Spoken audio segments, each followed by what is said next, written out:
Kematian nggak jauh beda dengan tidur. Kematian nggak jauh beda dengan tidur.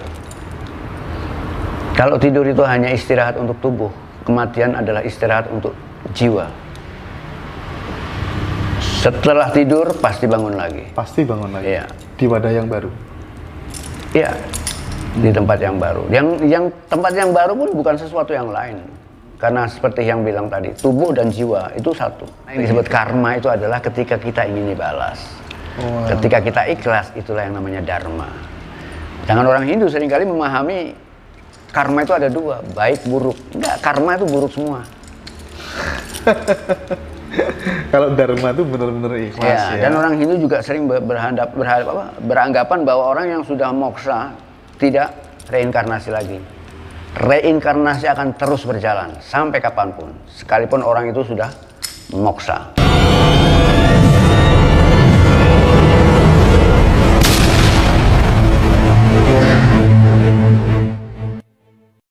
Nah, fase untuk kemudian menuju supaya kita kemudian tidak terbelenggu oleh pikiran itu lewat apa ya? Lewat menyadari diri. Menyadari diri. Menyadari diri bahwa dia bukan pikiran. Dikasih kasus konkret yang mudah dipahami begitu. Contohnya dalam kehidupan gitu misalnya apa ya? Ya dia harus mulai menyadari bahwa aku ini bukan pikiranku. Belajar untuk mengenal diri di sana, belajar untuk mengetahui batas-batas di mana dia sebagai dirinya dan di mana sebagai pikiran. Harus bisa ngomong pikiran gitu lewat kesadaran yang murni gitu atau gimana? Pada awalnya bukan ngomong, harus karena manusia itu sebelum manusia bagaimana bisa ngomong dia sendiri sedang dalam perangkap pikirannya. Manusia itu semenjak kecil sudah diperlakukan sebagai pikiran. Lingkungan kita, budaya kita, dan bukan hanya kita, seluruh dunia memperlakukan manusia dari semenjak lahir sebagai pikiran. Dan kita sadar sebagai pikiran. Dan tidak salah kalau manusia mengidentifikasi dirinya sebagai pikiran. Dan mereka tidak jauh berbeda, mereka itu budak-budak pikiran.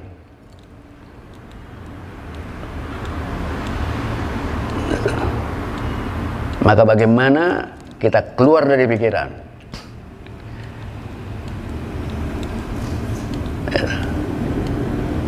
Meditasi itu salah satu cara. Meditasi salah satu cara kita membuat jarak dengan pikiran. Membuat jarak dengan pikiran. Dengan adanya jarak kita bisa memantau. Bisa membedakan mana aku dan mana pikiran. Bisa nggak diasumsikan begini, misal pikiran itu adalah kuda yang liar, sementara diri kita itu adalah pemilik kandangnya gitu. Penunggangnya. Penunggangnya. Iya. Oh. Tapi saat ini manusia yang ditunggangi. Saat ini manusia yang ditunggangi oleh tunggangannya. Atau dengan kata lain, manusia itu sedang menunggangi kuda yang liar sehingga terseret. Terseret tanpa terkendali. Jadi manusia itu hanya sebagai makhluk-makhluk yang terseret oleh tunggangannya. Otomatis luka parah. Iya. Belum bisa bawa mobil tapi udah nyetir. Mending kalau dia nyetir, enggak tidur di dalam mobilnya. Tidur di dalam mobil. Tapi yang disebut dengan diri kita yang benar-benar asli, yang sejati itu dari bagian tubuh manusia itu kira-kira yang mana ya? Semuanya. Semuanya. Karena tidak ada perbedaan antara tubuh, ruh dan jiwa. Gak ada perbedaan? Tidak ada. Jadi tidak pisah-pisah gitu ya? Tidak. Kalau ada orang yang masih misah, berarti dia belum spiritualis. Belum spiritualis. Makanya ini PR buat orang yang nggak akan nebak. Yang disebut manusia itu mana? Manusia sama sekali ilusi, tidak ada. Nggak ada. Iya, dia entitas yang tidak memiliki aksidensi, yang tidak memiliki substansi. Dia hanya sebuah aksidensi. Aksidensi aja ya? Iya. Kayak panu gitu ya? Kayak panu. Oh, lah terus yang entitas yang memiliki substansi itu dalam diri manusia yang mana? Seluruhnya. Ya ruh, ya jiwa ya. Karena ruh, jiwa, dan tubuh itu satu, bukan tiga. Oh. Cuma yang nggak membuka dulu nih. Iya, iya, iya. Kenapa satunya? Iya.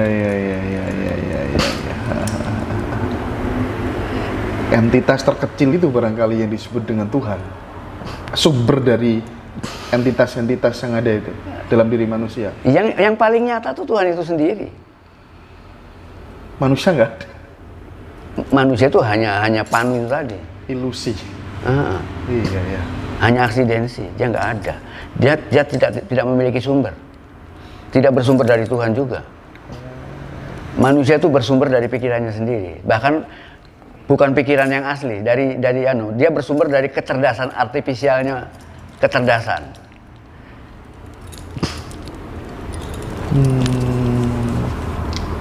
Lalu kalau kemudian ada pertanyaan begini, lalu sebenarnya kehadiran manusia di dunia ini disuruh apa sama Tuhan gitu? Mencari dirinya. Mencari dirinya. Ya. Setelah mencari dirinya, kemudian dia harus tahu di mana peranannya.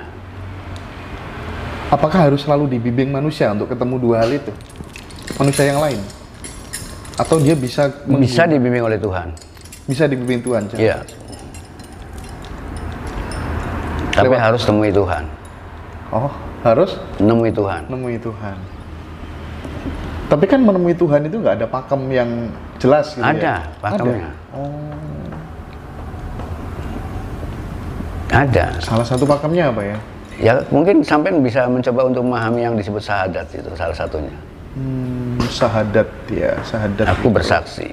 Bersaksi. Ya, harus bersaksi.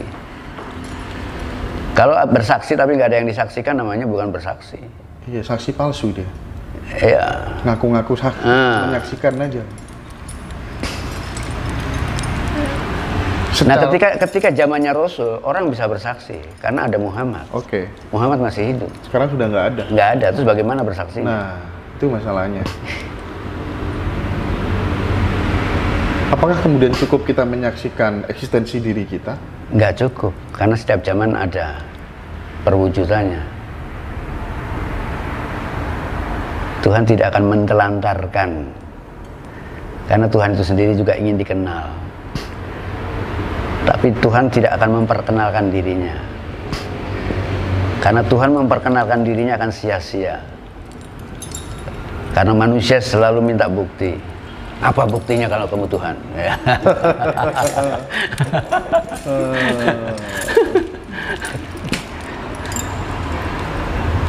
Dan kalau dia mampu membuktikan, coba buktikan lagi, bikinkan aku rumah. Gitu. Misal gini ya, kita memahami syahadat ya, kan di situ ada Allah, ada Muhammad. Bisa nggak kita bikin semacam konklusi begini, misalnya wadah kita itu adalah Muhammad, yang menghidupi itu adalah Allah, bisa nggak? Bisa. Sekarang orang yang mengaku dirinya sebagai wadah Tuhan, mampu nggak dia menjawab pertanyaan-pertanyaan tentang Tuhan, tentang kenyataan, tentang kematian? Kalau dia nggak mampu menjawab pertanyaan-pertanyaan substansial tentang kehidupan, berarti hanya ngaku-ngaku aja. Sama dengan sampean tanya sama Wildo tentang Wildo, Wildo bisa menjawabnya. Nggak salah kalau Wildo ngaku Wildo. Iya. Orang bisa saja tanya, bisa ngaku aku Tuhan, dalam diriku ada Tuhan. Apa buktinya? Tanya, mampu nggak dia menjawab? Iya. Nggak usah membuktikan yang lain. Yang lain-lain bisa nanti tukang sulap kalau bisa membuktikan.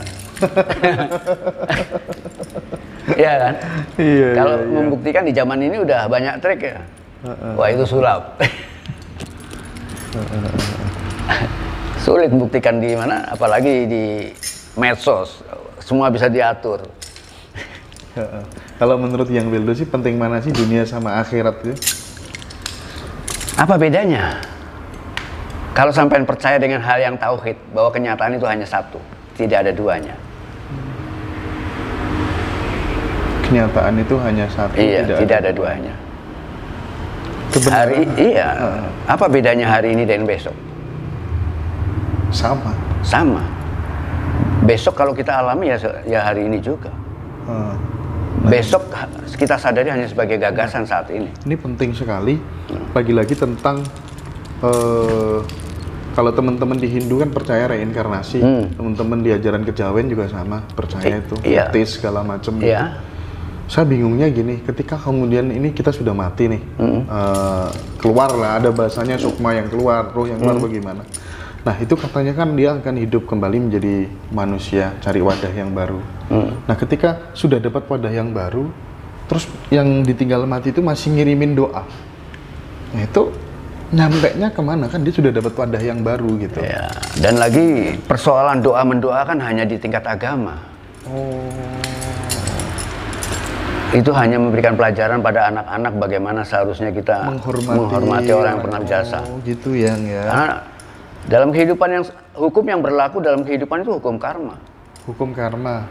Kalau dalam Islam mungkin dipahami sebagai bahwa setiap segala sesuatunya itu akan dibalas dengan cara yang setimpal. Adil. Itu layak. Mendapatkan balasan dengan cara yang setimpal adalah karma. Kalau sampean pernah dicuri, atau kalau sampean pernah mencuri, sampean akan dicuri. Karena balasannya setimpal itu.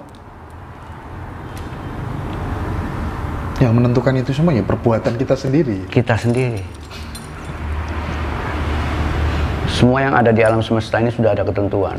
Dan semuanya berjalan sesuai dengan ketentuan tadi. Kematian nggak jauh beda dengan tidur. Kematian tidak jauh beda dengan tidur. Kalau tidur itu hanya istirahat untuk tubuh, kematian adalah istirahat untuk jiwa. Setelah tidur pasti bangun lagi. Pasti bangun lagi. Iya. Di wadah yang baru. Iya. Di tempat yang baru. Yang tempat yang baru pun bukan sesuatu yang lain. Karena seperti yang bilang tadi, tubuh dan jiwa itu satu. Tubuh, jiwa, ruh itu satu, bukan berbeda. Tapi tentu kita tidak mungkin bisa mengingat kesadaran di masa lalu ya. Dengan cara melakukan meditasi, mencari siapa diri kita yang sebenarnya. Bisa jadi bisa. Bisa. Yang bisa mengetahui masa lalu yang. Itu ya lewat meditasi ya. Bukan hanya lewat meditasi. Banyak hal. Kita akan ketika kita katakanlah melewati tempat-tempat yang dulu kita pernah hidup di sana, itu akan terakses kembali. Senang merasa akan terakses, sehingga ketika kita melakukan meditasi di tempat-tempat itu akan seperti copy paste. Gitu. Di mana yang biasanya jenengan yang merasa hal seperti itu? Banyak hal, banyak dan banyak sekali kejutan-kejutan. Yang artinya banyak sekali pertanyaan-pertanyaan yang kemudian terjawab. Dan indah sekali. Jadi benar kalau kemudian kematian itu hanya proses air yang kemudian membeku menjadi es dan menguap lagi menjadi air, begitu ya, seterusnya. Semua kembali ke asalnya. Penguraian. Asalnya air kembali ke air. Asalnya udara kembali udara. Nah, kalau kemudian kan ini ada kasta-kasta itu, ada Brahmana, ya kan, Sudra, Ksatria gitu. Itu ketika kita di dunia selalu berbuat baik, pasti kita akan dilahirkan yang baik sesuai amal perbuatan kita atau bagaimana? Dalam masalah karma itu sebetulnya tidak ada baik dan buruk. Baik dan buruk itu menjadi ada karena penilaian dari pikiran. Termasuk halal dan haram barangkali? Iya. Di sana nggak bisa diukur. Perbuatan yang sampean anggap baik bisa saja berakhir dengan keburukan. Iya. Salah satu contoh seperti mungkin kalau sampean pernah lihat kontennya Hyang, banyak sekali yang punya murid yang punya pengalaman-pengalaman buruk awalnya dari perbuatan-perbuatan yang baik. Karena dia pernah menolong orang celaka, ya kan baik menolong yang celaka. Betul. Nah, untuk membalas kebaikannya kan dia harus mendapatkan celaka dulu.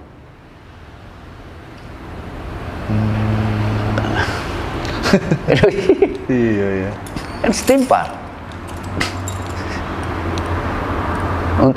Untuk membalas kebaikannya dia harus celaka dulu karena dia berbuat baiknya karena itu. Oleh karena itu, kalau kita ingin berbuat baik, jangan ingin dibalas. Jangan ingin dibalas. Ikhlas. Catatan karena yang disebut karma itu adalah ketika kita ingin dibalas. Ketika kita ikhlas, itulah yang namanya dharma.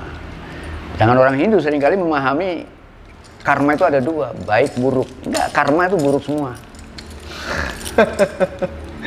Kalau dharma itu benar-benar ikhlas ya. Dan orang Hindu juga sering beranggapan bahwa orang yang sudah moksa tidak reinkarnasi lagi.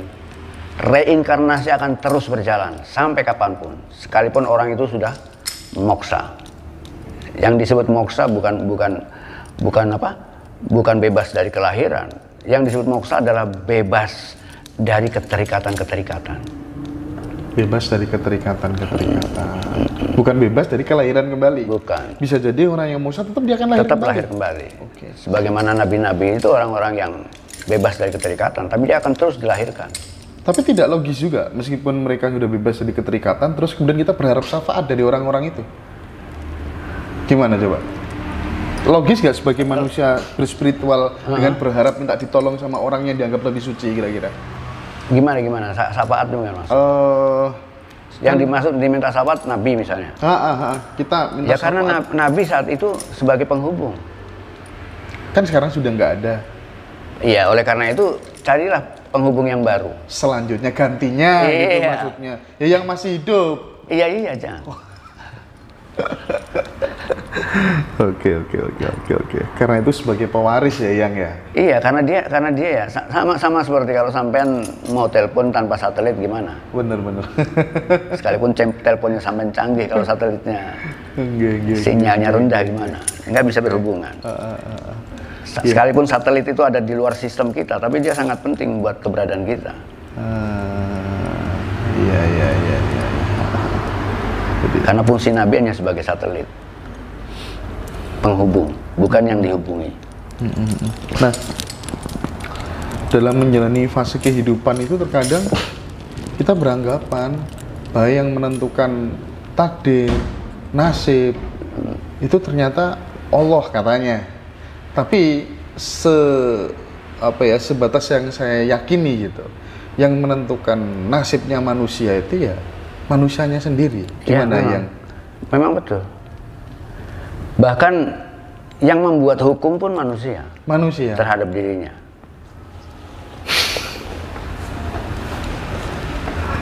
Tuhan kan cuma aku nggak jauh dari sangkamu. Kalau kau menyangka seperti itu ya seperti itulah yang akan terjadi. Iya. Jadi masuk akal itu kalau kemudian ya kita ikhtiarnya, usahanya luar biasa ya dapat yang luar biasa juga. Akhirnya kan tidak pasrah terus gitu kan. Pasrah itu justru merupakan langkah yang paling tertinggi.